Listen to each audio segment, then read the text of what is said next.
আসসালামু আলাইকুম। বিলকিস কিচেন ব্লগের পক্ষ থেকে আপনাদের স্বাগতম। আজ আবার চলে এসেছি একটি নতুন রেসিপি নিয়ে। আমার আজকের রেসিপি হলো 10 রকমের ভর্তা বানানো। ভর্তা কিন্তু সবারই খুবই পছন্দ। কিছু ভর্তা আমি হাতে এবং কিছু ভর্তা পাটায় বেটে বানিয়েছি। ভর্তা সঠিকভাবে যদি না বানানো হয় তাহলে কিন্তু খেতে অত ভালো লাগবে না। তো আমার এই ভিডিওটি দেখলে আপনারা ভর্তা বানানোর কিছু নতুন নিয়ম জানতে পারবেন। তো চলুন ভিডিওটি দেখে নিই। এখন আমি ভর্তার উপকরণগুলো সব একে একে ভেজে নেব। প্রথমে আমি চুলায় প্যান বসিয়ে কিছু রান্নার তেল দিয়ে দিয়েছি। এখন আমি রসুন এবং কাঁচামরিচ ভেজে নেব। চুলোর জাল মিডিয়াম ও লোর মাঝামাঝি রেখে রসুন এবং কাঁচামরিচগুলো ভেজে নিতে হবে যতক্ষণ না রসুনগুলো নরম হয়। আমি এভাবে ভেজে নেব। রসুন ভাজা হয়ে গেছে, এখন উঠাই নেব। এখন আমি পেঁয়াজগুলো ভেজে নেব। পেঁয়াজগুলো আমি একইভাবে ভেজে নেব। পেঁয়াজগুলো বেশি ভাজা যাবে না, একবারে লাল করা যাবে না, এটা হালকা করে ভেজে নিতে হবে যাতে জাস্ট পেঁয়াজের গন্ধটা চলে যায়। আমি কিন্তু সবগুলোই অল্প অল্প তেল দিয়ে ভেজে নিচ্ছি। এখন ভালোভাবে নাড়াচাড়া করে পেঁয়াজগুলো ভালো করে ভেজে নেব। এই যে আমার পেঁয়াজ ভাজাটা হয়ে গেছে, এখন আমি এটা উঠাই নেব। হালকা তেল দিয়ে আস্তে ধীরে মরিচটা আমি ভালোভাবে ভেজে নেব। বেশ মরিচটা কম ভাজাও যাবে না, আবার বেশি পোড়া পোড়াও করা যাবে না, মাঝামাঝিতে ভাজতে হবে। মরিচ ভাজা আমার হয়ে গেছে, এখন আমি উঠাই নেব। এরই মধ্যে আমি চুলায় ডাল দিয়ে দিয়েছি, অল্প একটু পানি দিয়ে ডাল বসিয়ে দিয়েছি। এখন আমি ডালটা সেদ্ধ করে নেব।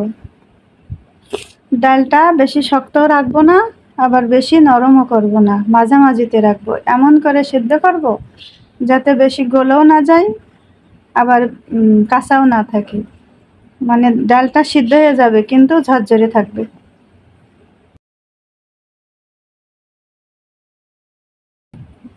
এই যে ডালটা আমার সেদ্ধ হয়ে গেছে। এই যে দেখেন নিচে পানিও নেই, আবার ঝরঝরে। ডালটা সেদ্ধ হয়ে গেছে। ডালটা সেদ্ধ হয়ে গেছে, এখন আমি উঠাই নেব। এখন চুলায় প্যান বসিয়ে দিয়েছি, কালো জিরাটা ভেজে নেব। কালো জিরাটা বেশি ভাজা যাবে না, এটা মিডিয়ামে ভাজতে হবে। বেশি ভাজলে তিতা লাগবে, এজন্য আমি মিডিয়ামে ভেজে নেব। কালো জিরাটা ভাজা হয়ে গেছে, এখন আমি উঠাই নেব। এর মধ্যে আমি চুলায় বাদামটা ভেজে নেব। বাদামটাও বেশি ভাজা যাবে না, একবারে কাঁচাও রাখা যাবে না, মাঝামাঝিতে ভাজতে হবে। বাদাম ভাজাটাও আমার হয়ে গেছে, এখন উঠাই নেব। এখন আমি চুলায় একটু সরিষার তেল দিয়ে দিয়েছি ইলিশ মাছ ভাজার জন্য, কারণ ইলিশ মাছ সরিষার তেল দিয়ে ভাজলে ভর্তার টেস্টটা অনেক ভালো হয়। আমি এই পিস ওই পিস ভালো করে ভেজে নেব। এই যে মাছ ভাজাটাও আমার হয়ে গেছে, এখন উঠাইয়ে নেব। একই তেলে আমি শুটকিটা ভেজে নেব। শুটকিটা বেশি ভাজা যাবে না, বেশি ভাজলে তিতা লাগবে, মিডিয়ামে ভাজতে হবে। শুটকি ভাজাটাও আমার হয়ে গেছে।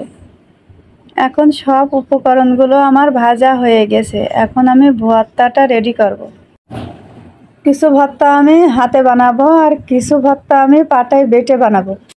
প্রথমে পটল ভর্তা করব। পটল ভর্তার জন্য 2টা শুকনো মরিচ, একটু রসুন ভাজা, একটা কাঁচা মরিচ, একটু পেঁয়াজ ভাজা 1 চামচ, একটু ধনিয়ার পাতা দিয়ে ভালোভাবে মেখে নেব।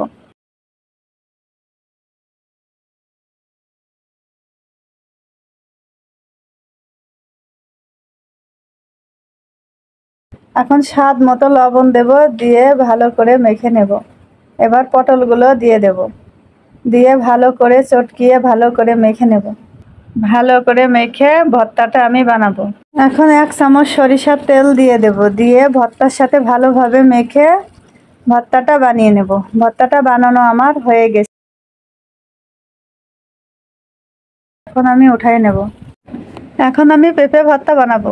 পেঁপে ভর্তার জন্য একটা কাঁচামরিচ, একটু রসুন, 2টা শুকনো মরিচ নিয়ে আগে মরিচগুলো আগে ভেঙে নেব। 1 টেবিল চামচ পেঁয়াজ ভাজা দেব এবং একটু ধনিয়ার পাতা দেব, দিয়ে ভালো করে মেখে দেব। এরপর স্বাদ মতো লবণ, পেঁপেগুলো দিয়ে ভালো করে মেখে নেব। এখন আমি 1 টেবিল চামচ সরিষার তেল দিয়ে একইভাবে ভালো করে মেখে আমি পেঁপে ভর্তাটা বানিয়ে ফেলবো। পেঁপে ভর্তাটা আমার বানানো হয়ে গেছে, এখন এক পাশে উঠাই নেব। এরপর আমি আলু ভর্তাটা বানিয়ে নেব। আলু ভর্তার জন্য একটা কাঁচামরিচ, একটু রসুন ভাজা, একটু পেঁয়াজ ভাজা, একটু ধনিয়ার পাতা, স্বাদ অনুযায়ী লবণ, 2টা শুকনো মরিচ দিয়ে সব উপাদানগুলো ভালোভাবে মেখে নেব।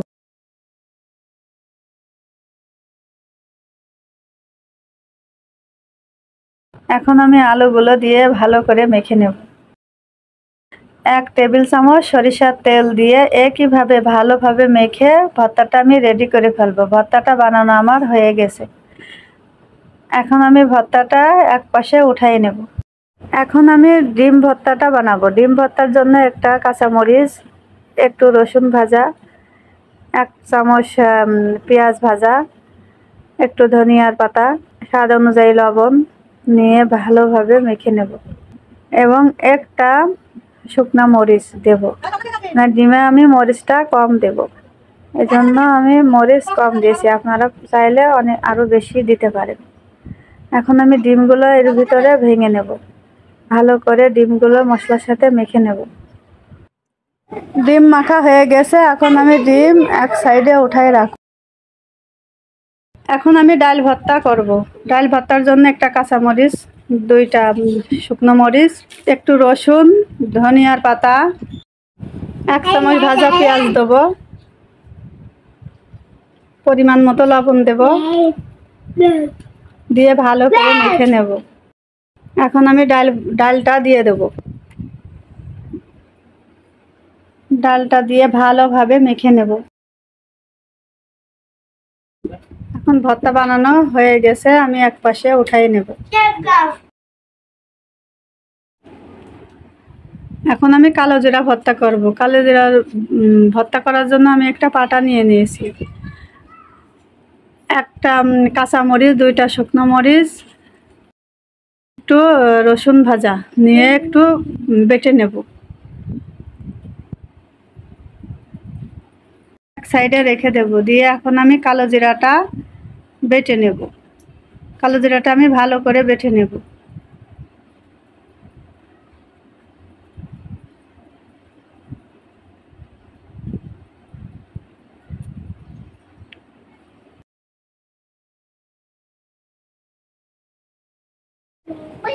পরিমাণ মতো লবণ ও 1 চামচ পেঁয়াজ ভাজা দিয়ে দেব, দিয়ে আবার একটু বেটে নেব। এখন 1 চামচ সরিষার তেল দিয়ে আর একটু বেটে উঠাই নেব। এখন আমি বাদাম ভর্তা করব। প্রথমে বাদামটা ভালো করে বেটে নিতে হবে।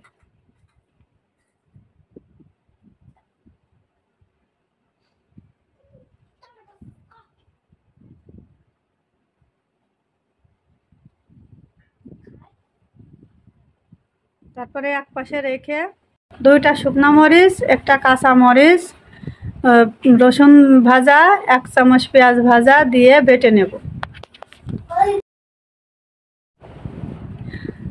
এরপর ধনিয়ার পাতা, স্বাদ অনুযায়ী লবণ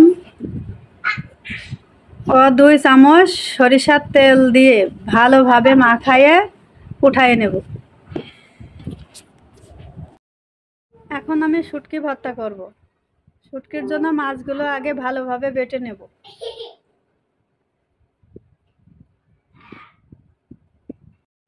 শুটকি বাটা হয়ে গেছে, এখন আমি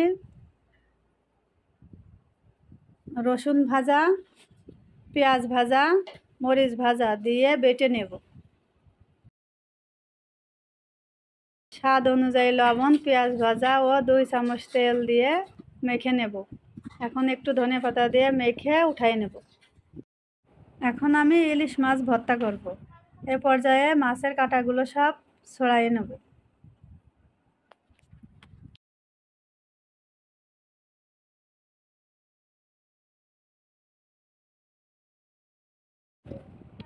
এখন মাছের কাঁটা ফেলা হয়ে গেছে। এখন আমি একটা কাঁচা মরিচ, 2টা শুকনা মরিচ, রসুন ভাজি, পেঁয়াজ ভাজি, এরপর স্বাদ অনুযায়ী লবণ, সরিষার তেল 1 চামচ দিয়ে ভালোভাবে মেখে উঠাই নেব। এ পর্যায়ে আমার সব ভর্তাগুলো হয়ে গেছে।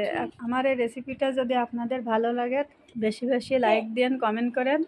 আজকের মতো এখানেই শেষ করছি। আল্লাহ হাফেজ।